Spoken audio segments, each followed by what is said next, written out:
Projetos e artigos que marcaram época. Eu sou Newton Sebraga e aqui estão todas as revistas, centenas delas em que eu escrevi artigos e publiquei projetos.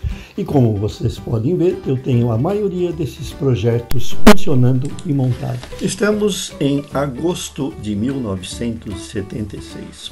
Poucos meses depois do lançamento da primeira revista Saber Eletrônica em sua nova fase. Conforme vocês sabem, ela foi descontinuada e depois ela voltou em 76, já no número 45, com novos proprietários, uma nova editora, a Editora Saber, no caso, né? E eu fui contratado para ser o primeiro diretor técnico daquela revista, né?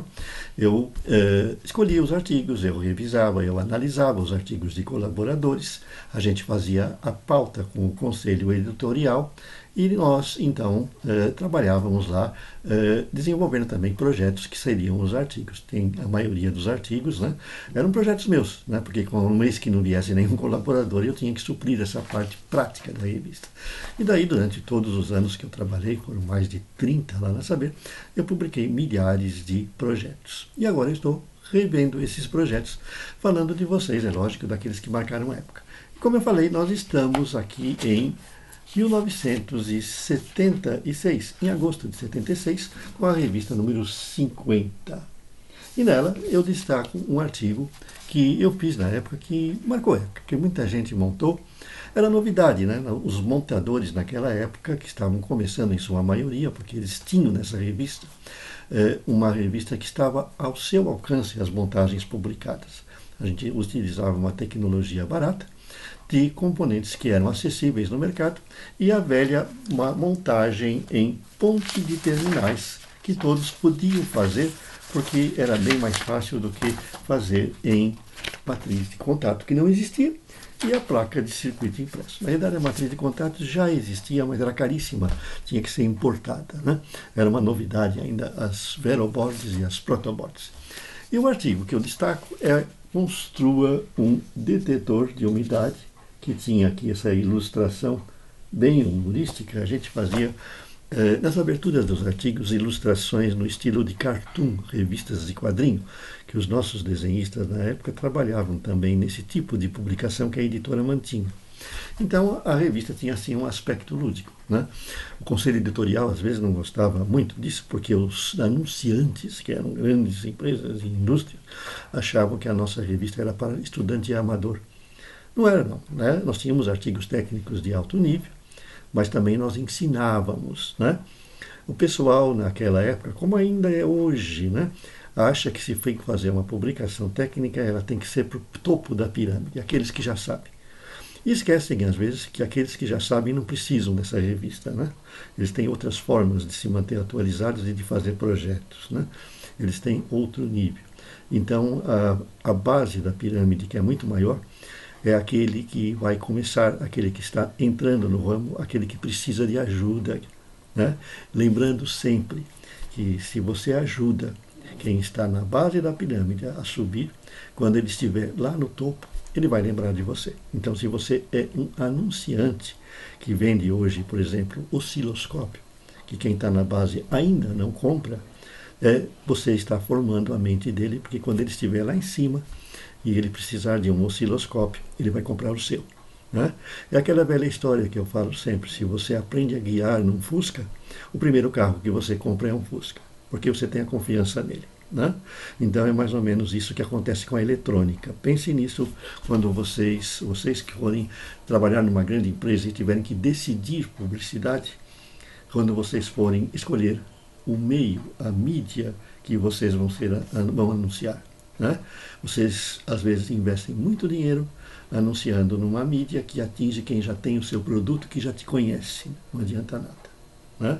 Vocês precisam investir numa mídia que está trazendo a cabeça das pessoas, para que eles no futuro, ou quando já começarem, logo em seguida, quando se formarem a trabalhar numa indústria e precisarem de um produto, aí eles vão saber, eles vão conhecer você. Mas vamos ao nosso detetor de umidades. Era um circuitinho bastante simples, que utilizava como sensor, certo? Duas plaquinhas, né? Duas redinhas, que na hora que caísse água, ela conduzia a corrente. Então, você tinha aí o disparo de uma lâmpada, por exemplo, né, e avisava que está vazando, né? Nós temos aqui a montagem com a lâmpada incandescente, que era o que se utilizava na época, mas que você também podia utilizar uma cigarra ou outro dispositivo. Lembrando sempre que naquela época as lâmpadas eram incandescentes, eram cargas resistivas, então a gente podia usar facilmente com SCRs, né?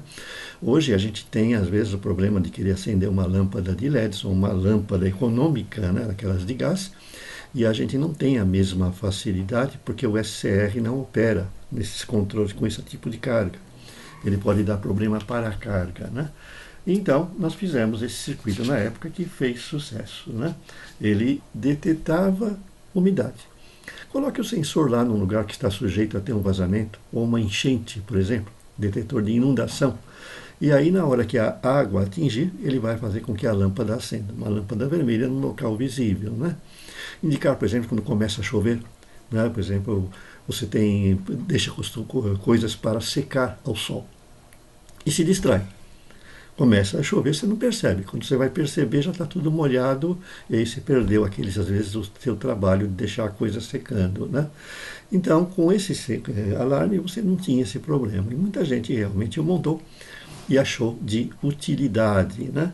E depois até alguns sugeriram, eu quero fazer o inverso, eu quero fazer um alarme de secura. E nós fizemos realmente, vocês vão encontrar nas nossas publicações lá do passado e mesmo atuais, alarmes de secura, que você pode pôr 2 sensores num vaso e ele vai indicar quando a planta precisa de água. Ou pode pôr 2 sensores num reservatório e ele vai avisar quando a água cair abaixo de certo nível. Então vejam que existem muitas opções, né? Então a gente sempre anotava lá no nosso caderninho de sugestões de projeto, né, as sugestões que chegavam pelos leitores. Naquela época não havia celular, não havia WhatsApp, não havia e-mail. Então as sugestões e as dúvidas, elas vinham por carta, né? E a gente recebia lá dezenas e até centenas de cartas que a gente selecionava. Quando as dúvidas eram simples, por exemplo, dúvidas de como comprar uma revista atrasada, não era comigo, então passava para o departamento competente. Meu projeto não funcionou, eu tenho tal dúvida assim, assim, fiz assim. Tá certo? Aí eu respondia, porque eu analisava as perguntas dos leitores. Até hoje eu recebo muitos e-mails, né? Só que naquela época a carta chegava, né?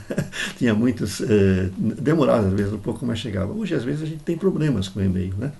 Eu mesmo recentemente tive a invasão do meu provedor de acesso à internet e teve os seus e-mails invadidos. E agora que eu estou recuperando muitos dos meus e-mails.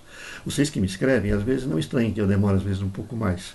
Porque às vezes a gente tem esse problema de atrasos, né? De acumular o e-mail, ou às vezes o próprio provedor de acesso, né?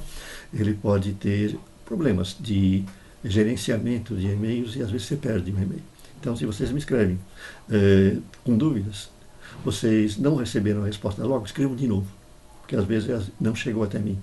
Principalmente às vezes quando tem um anexo muito grande, né? Mas é isso. Se você gostou desse vídeo, eu falo mais dos meus projetos que marcaram época nessa série. Inscrevam-se nessa playlist para receber as novidades, deixe o seu like e aguarde o próximo. Até mais!